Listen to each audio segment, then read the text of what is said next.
ये कहानी है एक छोटे से गांव की, जहां सूरज ढलते ही अजीब सा सन्नाटा पसर जाता था। गांव की गलियों में धुंध फैल जाती थी और लोग जल्दी जल्दी अपने दरवाजे बंद कर लेते थे, मानो इस गांव की हवा में कोई अनकहा रहस्य छुपा हो। सब कुछ सामान्य लग रहा था, लेकिन अचानक एक रात गांव का एक नौजवान रास्ते पर चलते चलते रहस्यमय ढंग से गायब हो गया। लोगों ने देखा, वो चीख भी नहीं पाया, बस एक चमक और फिर सन्नाटा। उसकी जगह सिर्फ ठंडी हवा का झोंका रह गया। उस हादसे के बाद गांव में डर का साया फैल गया। लोग चौपाल में इकट्ठा होकर फुसफुसाने लगे, आखिर ये क्या हो रहा है? कहीं ये कोई श्राप तो नहीं?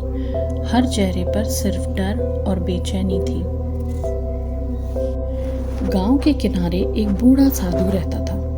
कहते थे उसे भविष्य देखने की शक्ति है। गांव वाले उसके पास पहुंचे और पूछा, बाबा, ये सब क्या हो रहा है? साधु ने आंखें बंद की और धीमी आवाज में कहा, सदियों पुराना एक रहस्य अब जाग उठा है। उस रात कुछ बहादुर लोग सच जानने के लिए जंगल की ओर निकल पड़े, लेकिन जैसे जैसे वे गहराई में जाते, पेड़ों की छाया और डरावनी होती जाती, हवा भारी हो जाती और लगता मानो कोई अदृश्य शक्ति उनका पीछा कर रही हो।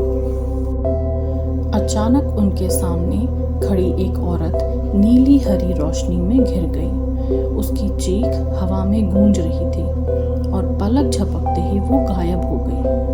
अब तो सबको यकीन हो गया, ये कोई सामान्य घटना नहीं है।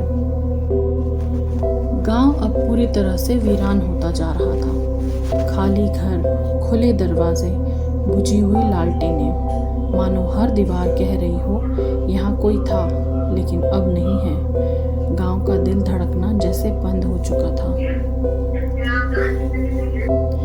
इसी बीच साधु ने गांव के मंदिर में एक पुरानी किताब देखी। उस किताब के पन्नों पर अजीब से चिन्ह बने थे और जब उसने उसे खोला तो नीली रोशनी चारों ओर फैल गई।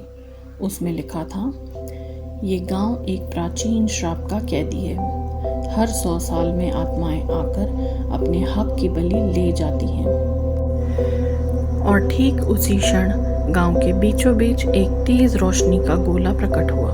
लोग एक एक करके उसकी ओर खींचने लगे, चीखते चिल्लाते, पर बच न पाए। कुछ ही मिनटों में पूरा गांव उस रोशनी में समा गया। जब रोशनी बुझी तो वहां सिर्फ खामोशी और राख बची थी। गांव हमेशा के लिए गायब हो चुका था। कहते हैं आज भी उस जगह पर जाने पर हवा में फुसफुसाहट सुनाई देती है, जैसे गुमशुदा लोगों की आत्माएं अब भी पुकार रही हों।